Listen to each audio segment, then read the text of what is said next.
आज बनाएंगे व्रत स्पेशल साबूदाना खिचड़ी जो बिल्कुल खिली खिली बनेगी, बिल्कुल भी चिपचिपी नहीं बनेगी। तो चलिए कुछ ट्रिक के साथ देख लेते हैं इसको कैसे बनती है खिली खिली। तो हमने 1 कटोरी साबूदाना लिया है और साबूदाना आप मोटा या बारीक वाला कोई सा भी ले सकते हैं। मैंने नॉर्मल साबूदाना लिया है। अब साबूदानों को पहले हम क्या करेंगे, धुल लेंगे। तो धुलेंगे, अच्छे से रगड़ते हुए धुल लेंगे। जो वाइटपन होता है ना वो अच्छे से निकाल देंगे। 2 या 3 बार हम धुल लेंगे तो आसानी से ये निकल जाएगा। रगड़ते हुए धुलेंगे थोड़ा सा, तो ये वाइट पानी हो गया ना, ये निकाल देंगे। तो चलिए हमने निकाल दिया। अब इसमें पहली ट्रिक है, हम सब साबूदाना भिगोएंगे। तो 1 कटोरी हमने साबूदाना लिया है तो आधा कटोरी से भी कम हमारा पानी लगेगा। या ऊपर देखिए साबूदाना भीग जाना चाहिए, बस इतना हमें पानी रखना है। और ये 3 से 4 घंटे के लिए हम भिगो कर रख देंगे। तो देखिए 3 से 4 घंटे हो गए हैं। अब देखिए साबूदाना हमारा बिल्कुल खिला खिला हो गया है, पानी की एक बूंद भी इसमें नहीं है। तो देखिए बिल्कुल सॉफ्ट भी हो गया है। तो चलते हैं, अब बनाएंगे हम साबूदाना की खिचड़ी। उससे पहले हम कुछ तैयारी कर लेते हैं। तो इसमें साबूदाना की खिचड़ी में हम डालेंगे आलू। आलू मेरे पास छोटे साइज के हैं तो मैंने 4 आलू ले लिए हैं। अब आलू को हम बारीक करके इस तरह से चाकू से काट लेंगे। बहुत ज़्यादा बारीक नहीं करने हैं, नॉर्मल ही बारीक करने हैं, मतलब बहुत ज़्यादा मोटे नहीं रखने हैं। इस तरह से हम काट लेंगे जिससे आलू हमारे जल्दी गल जाएँ।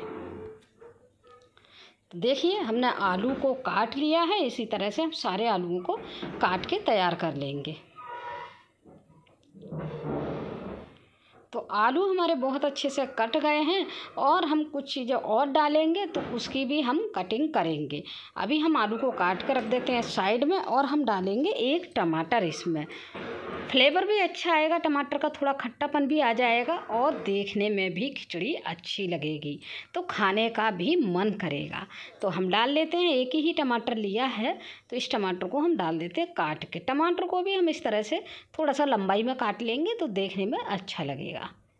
तो लीजिए हमारा टमाटर भी कट गया है। तो बस टमाटर को भी हम साइड में रख देंगे। तो अब चलेंगे हम गैस की तरफ। तो आ जाते हैं गैस और हम इसको बनाएंगे देसी घी में।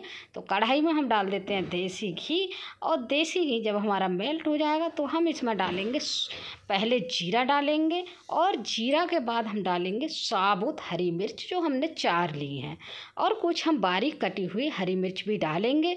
और इनको हरी मिर्च कटी हुई और साबुत मिर्च को अच्छे से भून लेंगे। तब हम इसमें डालेंगे आलू। यहाँ वीडियो मेरी शूट करने को रह गई थी होने को आलू डालते टाइम की, तो उसके लिए मैं सॉरी हूँ। यहाँ पे मैंने आलू डाले हैं और कुछ भी नहीं डाला है। तो हमने आलू को डाल के अच्छे से पकाना है, मतलब भूनना है इसमें। तो जब तक आलू हमारे लगभग 90% ना गल जाएँ तो हम पका लेते हैं और चलाते रहेंगे। तो इस तरह से हम पका लेंगे आलूओं को। ध्यान रखेंगे यहाँ पे 90% ही हमें आलूओं को पकाना है। तो ये आलू हमारे पक के रेडी हो गए हैं और मिर्च भी भुन गई है। तो यहीं पे डाल देंगे हम ये बादाम डाले हैं हमने, थोड़ा सा रिच बन जाएगा हमारा साबूदाना की खिचड़ी और भूख भी नहीं लगने देगा व्रत में जब हम खाएंगे। तो वैसे तो जनरली मूंगफली डालते हैं लेकिन मैंने ये यूज किया है आपके बादाम। और यहाँ पे ही हम डाल देंगे अब जो टमाटर हमने काट कर रखा हुआ है।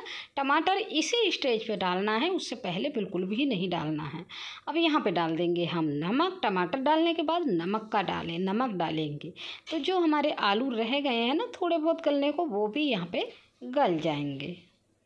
तो बस मिर्च भी पड़ गई है, नमक भी पड़ गया हुआ और बाकी सारी चीज़ें भी पड़ गई हैं।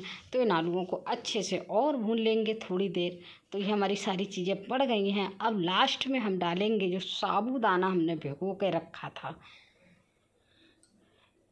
तो देखिए बहुत ही अच्छे से हमने इनको भून लिया है और आलू भी हमारे गल गए हैं बहुत ही अच्छे से। अब हम डाल देंगे यहाँ पे साबूदाना।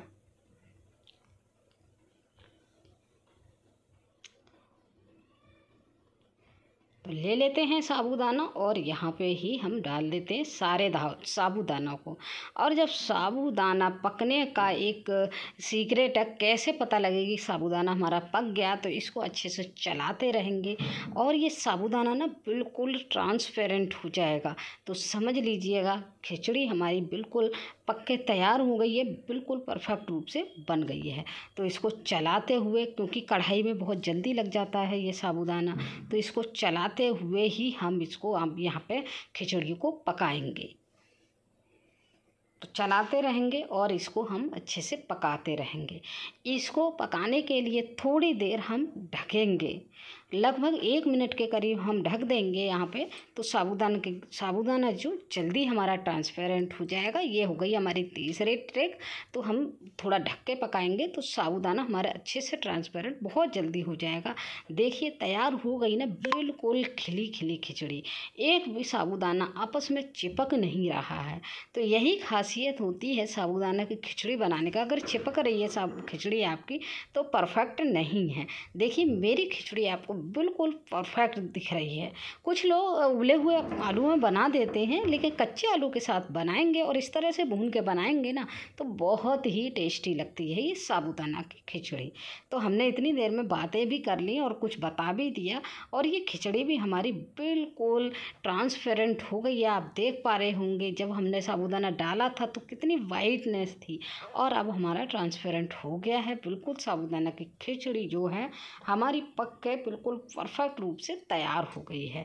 तो और टेस्ट बढ़ाने के लिए हम यहाँ पे ही डालेंगे धनिया की, हरे धनिया की बहुत सारी पत्तियाँ, जो कि हमने बारीक करके काट ली हुई हैं। तो डाल देते हैं यहाँ पे। तो ये लीजिए हमारी साबूदाना की खिचड़ी बिल्कुल खिली खिली बन के तैयार हो गई है। आप किसी का भी व्रत रख लीजिए, मंडे का रख लीजिए, नवरात्रि रख लीजिए, शिवरात्रि रख लीजिए, हर एक में ये साबूदाना की खिचड़ी बड़ी ही शानदार लगती है। और एक कटोरी खा लेते हैं तो पेट भर जाता है। तो अब कर लेते हैं हम प्लेटिंग साबूदाना की खिचड़ी की। आप देखेंगे बिल्कुल खिली खिली मेरी खिचड़ी बन के तैयार हुई है, और जितनी खिली खिली बनी है ना उतनी ही खाने में बड़ी ही टेस्टी लगी है ये खिचड़ी। तो इसको एंजॉय कीजिए, और नवरात्रों का आपके लिए हार्दिक शुभकामनाएं। तो फिर से मिलेंगे ऐसी ही किसी नई वीडियो के साथ। तब तक के लिए थैंक यू, बाय बाय।